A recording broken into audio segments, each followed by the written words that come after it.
4월 11일 목요일 오늘의 말씀은 신명기 26장 1절에서 19절까지 말씀입니다.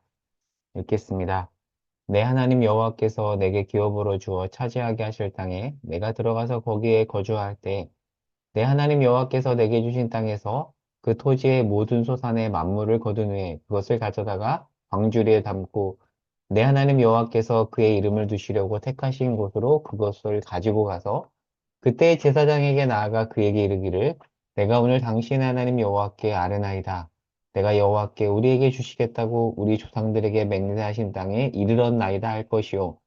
제사장은 내 손에서 그 광주리를 받아서 내 하나님 여호와의 제단 앞에 놓을 것이며 너는 또 내 하나님 여호와 앞에 아뢰기를 내 조상은 방랑하는 아람 사람으로서 애굽에 내려가 거기에서 소수로 거류하였더니 거기에서 크고 강하고 번성한 민족이 되었는데 애굽 사람이 우리를 학대하며 우리를 괴롭히며 우리에게 중노동을 시키므로 우리가 우리 조상의 하나님 여호와께 부르짖었더니 여호와께서 우리 음성을 들으시고 우리의 고통과 신고와 압제를 보시고 여호와께서 강한 손과 편팔과 큰 위엄과 이적과 기사로 우리를 애굽에서 인도하여 내시고 이곳으로 인도하사 이 땅 곧 적과 꿀이 흐르는 땅을 주셨나이다.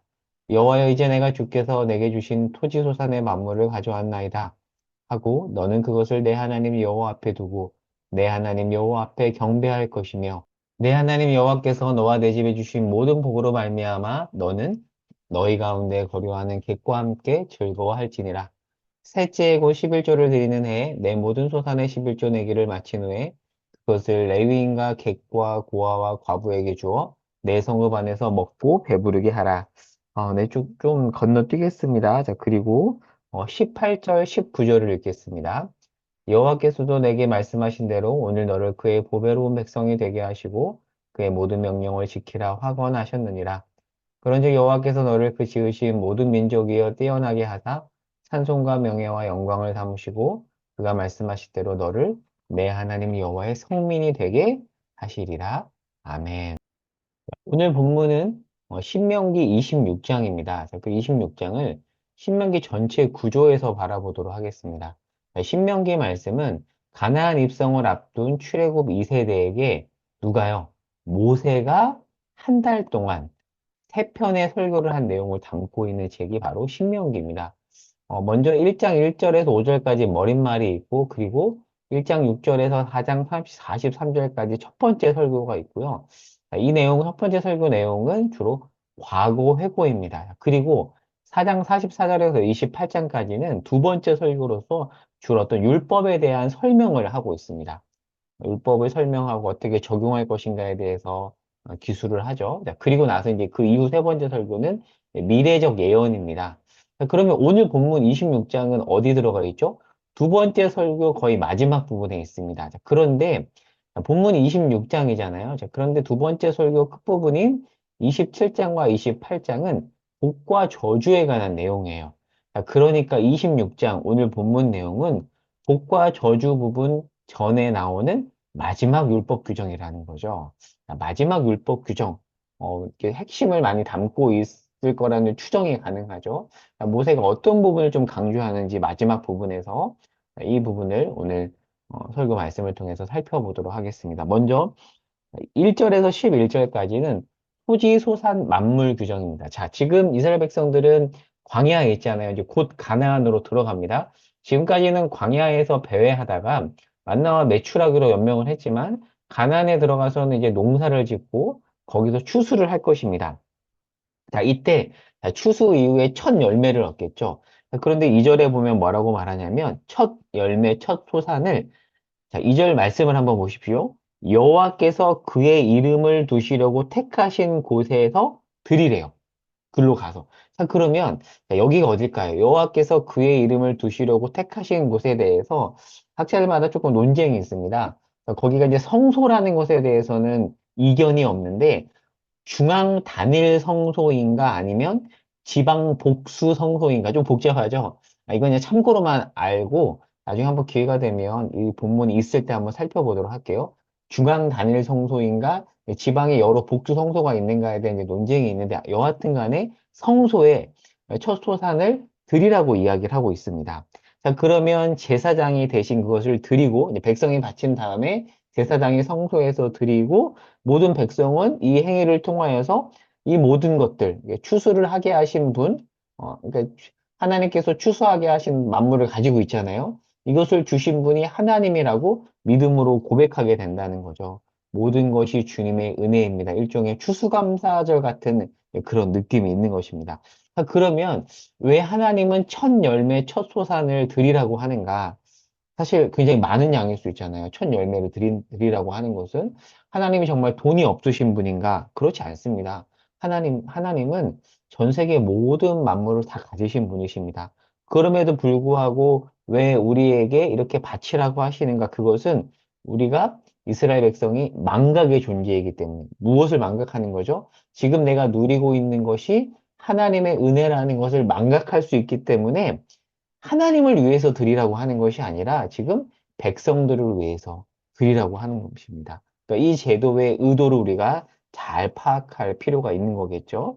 자, 그리고 나서 자, 이제 바쳤잖아요. 자, 그리고 바치고 나서 자, 그렇게 바친 것들을 어떻게 이제 사용하는가? 그 토지 소산의 향유 대상에 대해서 11절에 나옵니다. 자, 11절에 보면 자, 그렇게 드린 것을 레위인과 너희 가운데 거류하는 객과 함께 자, 포인트가 함께입니다. 함께 즐거워하라고 나오고 있습니다. 좀 설명을 해볼게요. 자, 이스라엘 백성들은 가나안에 정착한 이후에 12지파, 이스라엘 12지파에게 토지를 분배하잖아요. 제가 지도를 가져왔는데요. 자, 이게 이제 가나안 땅입니다. 이건 저작권에 문제가 없는 이제 지도여서 가지고 왔습니다. 이 성서학 연구소 비블리아 여기 가면 정말 좋은 자료들이 정말 많습니다. 자, 이스라엘 백성들이 이렇게 12지파 분배를 하잖아요. 자, 그런데 이 땅들은 농경사회, 자급자족 사회에서 삶의 터전이자 생계 수단이었습니다. 자, 그런데 이 각 가정에 분배된 토지는 일종의 공개념이어서 함부로 사고 팔 수 없었어요. 그러니까 해와 비와 같은 그런 공개념인 거죠. 물론 이스라엘에게 있어서 토지 이외의 사유재산은 허용되었습니다. 그러나 토지만큼은 공개념이었어요. 자, 그들이 자급자족할 수 있도록 하나님께서 그냥 분배를 한 겁니다. 자, 그런데 레위 지파는 이 토지를 분배받지 못하고 여기 검은 점들 보이죠? 레위 지파들은 48개 성읍 전국 곳곳에 흩어져서 무슨 역할을 했을까요? 각 지파들이 하나님 앞에 예배 드릴 수 있도록 돕는 역할을 했습니다. 자, 그러면 레위 지파는 자급자족 농경사회에서 땅이 없잖아요. 그럼 이들은 어떻게 먹고 살까요?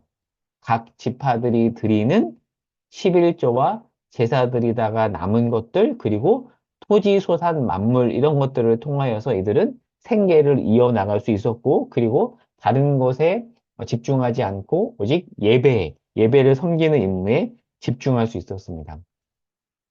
하나만 참고로 말하면 고대 근동 지역에서 일반적인 종교에서 제사장들은 보통 지주계층이었습니다. 그런데 하나님은 레위인들을 이제 그런 어떤 지주계층으로 부르지 않습니다. 그 점이 다르다는 것을 조금 참고로 이렇게 비교해서 보면 좋을 것 같고요. 자, 그리고 이제 11절에 보면, 자, 레위인과 객에 대해서 그들이 향유 대상이라고 하는데요. 사실 이들은 소외계층일 수 있습니다. 그렇잖아요. 너네 농사 짓지 않았잖아. 주지 않을 수 있고요. 특별히 누구죠? 나그네잖아요. 소외될 수 있는 그 계층에 대해서 11절은 뭐라고 말하냐면, 지파들에게 함께 즐거워하라라고 말씀해주고 있습니다. 자, 어디에 강조점이 있을까요? 함께입니다. 소외될 수 있는 계층을 외면하지 말고 함께 기뻐하라고 되어 있는데, 자, 이 만물 규정 정신이 그 이후에 12절과 15절에 나오는 3년째 11조 정신에서도 고스란히 나타납니다. 11조에 대해서는 제가 주일 설교 때 자세하게 살필 예정입니다. 간단하게만 살펴보면 11조는 두 개로 나뉘거든요. 매년 11조와 3년 끝 11조가 나오는데요. 이제 매년 11조는 어디 나오죠? 신명기 14장에 나옵니다. 4장에 나오는 부분을 이렇게 간단하게 적어놨고요. 3년 끝 11조가 오늘 본문에 등장하는데 비교하면 이렇습니다. 매년 11조는 중앙 성소에다가 저장을 해야 되지만 3년 끝 11조는 거주하는 지역의 성읍에다가 이렇게 보관할 수 있었고요. 향유 대상이 약간 이렇게 차이가 있습니다. 3년 끝 11조의 주 향유 대상은 주로 객과 고와 과부들, 그러니까 소외될 수 있는 대상인 거죠. 자, 그들을 위해서 3년째 11조를 사용하라고 하니까 3년째 11조의 주요 용도는 구제라고 볼 수 있습니다. 그런데 제가 이제 교제함도 이제 주 용도 중에 하나인데요. 무슨 교제일까요? 함께 즐기라는 거죠. 그러니까 이스라엘 백성들이 열심히 농사를 지었어요. 그래서 추수를 하니까 얼마나 기쁩니까? 그 추수한 것을 자기들만 누리지 말고 특별히 레위인과 객과 고와 과부들과 함께 즐기라. 교제죠. 그리고 그들을 도와줘라. 라고 이야기를 하고 있습니다. 자, 이것과 우리가 오늘날 내는 11조를 이렇게 연결해서 본다면 오늘날 11조와 헌금을 우리가 어떻게 사용해야 되는지에 대해서 잘 생각해 볼 수 있겠죠. 우리가 사용하고 있는 11조, 이렇게 헌금, 그것을 통해서 우리가 함께 교제하고, 우리만 교제하는 것이 아니라 함께 교제하고 그들을 잘 돕고 있는가? 우리 헌금 사용으로 누군가가 소외되면 안 된다. 이런 부분도 우리가 생각해 볼 수 있습니다. 자, 그리고 16절에서 19절에서는 이 모든 규례를 너희들이 잘 지켜라. 토지 소산 만물 규정과 12절, 15절에 나오는 3년째 11조 규정을 너희가 잘 지켜야 된다라고 말씀해 주고 있습니다. 자, 오늘 말씀을 정리해 보도록 하겠습니다. 이 말씀을 통해서 우리가 생각해 볼 수 있는 건 이겁니다. 자, 하나님이 바라시는 이스라엘 공동체, 곧 이제 가나안에 들어가잖아요. 가나안에 들어가서 그들이 세울 공동체, 그 공동체에 대해서 하나님의 바라시는 모습은 바로 함께 즐거워하고 함께 우는 공동체입니다. 누구도 소외되는 이가 없이 함께 즐거워하고 함께 우는 로마서 12장 말씀을 한번 말씀을 정리하면서 찾아볼게요. 로마서 12장 15절에서 16절에 보면 이렇게 되어 있죠. 너희가 바울이 말하는데 즐거워하는 자들과 함께 즐거워하고 함질 함을 들어보셨어요? 이름표 들어보셨죠? 이렇게 줄여서 함께 즐거워하고 함께 우는 자들과 함께 울라라는 거죠. 자, 그리고 이게 15절 말씀인데 16절 말씀에 보면 뭐라고 되어 있냐면 도리어 낮은 데 처하라. 이게 연결되어 있어요. 함질 함을과 낮은 데 처하라는 것은 연결되어 있는데요. 낮은 데 처하라라는 말씀이 조금 이렇게 번역이 좀 애매합니다. 근데 영어 성경에 보면 이렇게 돼 있어요. 어, 정확하게 people of the low position, 그러니까 굉장히 비천한 신분에 소외될 수 있는 대상의 사람들과 함께해라. 어떤 번역본은 제가 읽어볼게요. 비천한 신분의 사람과 사귀라. 그러니까 associate with people of low position, 낮은 신분의 사람들과 함께 해라 라는 그런 말씀이죠. 그러니까 15절, 16절이 연결되어 있는 거죠. 자, 오늘 본문하고도 연결됩니다. 어떻게 연결되죠? 소외될 수 있는 대상들, 레위인, 객과 고아와 과부들, 그들과 함께, 그들을 빼고 너희만 즐거워하라고 하지 않고요. 그들과 함께 즐거워하라고 말씀하고 있습니다. 여러분 고린도전서에 보면은 이렇게 성찬식 본문에서 가난한 자들을 소외되게 했던 그 내용에 대해서 바울이 굉장히 엄격하게 지적을 하거든요. 함께 즐거워하고 함께 울어야 되는 공동체의 모습을 잃어버린 그 고린도 교회의 모습을 향해서 사도 바울이 굉장히 세게 지적을 하죠. 근데 이제 이 부분을 이제 로마서 12장 1절과 연결해 본다면 1절에서 뭐라고 말하냐면 이것이 너희가 드릴 영적 예배. 영적 예배는 정확하게 번역하면 합당한 예배거든요. 합당한 예배라고 하면. 그러니까 예배라는 것은 그냥 예배 시간에 우리가 찬양하고 기도하는 것만을 얘기하는 것이 아니라 평소에 우리가 우는 자들과 함께 울고 즐거워하는 자들과 함께 즐거워하는 이 모든 것들이 하나님 보시기에 합당한 영적 예배라는 거죠. 자, 이거 하나 살펴볼게요, 여러분. 자, 자, 즐거워하는 자들과 함께 즐거워하고, 우는 자들과 함께 울라고 하는데, 여러분, 뭐가 더 쉬울까요? 즐거워하는 자들과 함께 즐거워하는 것과, 우는 자들과 함께 우는 것. 저는 우는 자들과 함께 우는 게 더 쉬운 것 같아요. 왜냐하면 여러분, 힘든 사람 위로해 주는 것보다 잘 나가는 사람을 보면서 시기하지 않고 함께 기뻐하는 것이 더 어려워요. 우리는 사촌이 땅을 살면 배가 아픈 그런 이기적 본성을 가진 자들이잖아요. 그 공동체 안에서 누가 너무 잘 됐어요. 근데, 어, 나는 상대적으로 그러지 못해요. 그러면 우리는 즐거워하는 자들과 함께 즐거워하지 못합니다. 반면에 슬퍼하는 자들과는 우리가 함께 울어줄 수는 있어요. 오히려, 물론 그것도 잘 못하는 경우가 많지만 상대적으로 즐거워하는 자들과 함께 즐거워하는 것이 더 어렵습니다. 자, 그런데 하나님은 이 두 가지를 다 하래요. 누구든 소외된 자든 잘 나간 자이든 상관없이 너희가 모두 함께 즐거워하고 함께 울어라. 그것이 너희가 앞으로 세워야 될 공동체의 모습이라고 말씀해주고 있습니다. 오늘은 우리가 우리 공동체를 위해서 같이 기도하고 또 우리가 해야 될 일에 대해서 생각해 보면 좋겠어요. 하나님, 우리 공동체가 함께, 사실 이 함께 정신이 많이 이렇게 약화됐잖아요.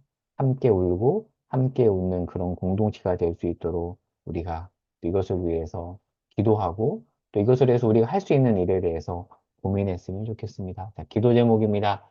주님, 우리 공동체가 함들, 함울 공동체가 되게 하옵소서.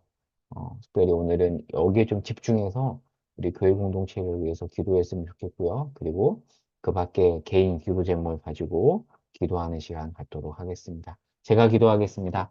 하나님, 주께서 우리에게 허락하신 공동체가 즐거워하는 자들과 함께 즐거워하고 우는 자들과 함께 우는 그런 공동체가 되게 하여 주시옵소서. 하나님, 오늘 말씀을 통해서 주께서 강조하신 함께, 누구도 소외되는 자 없이 함께 하라는 그 말씀 잊지 않고 마음에 품고 살아가는 하루 되게 하여 주시옵소서. 예수님의 이름으로 기도합니다. 아멘. 함께 기도하겠습니다.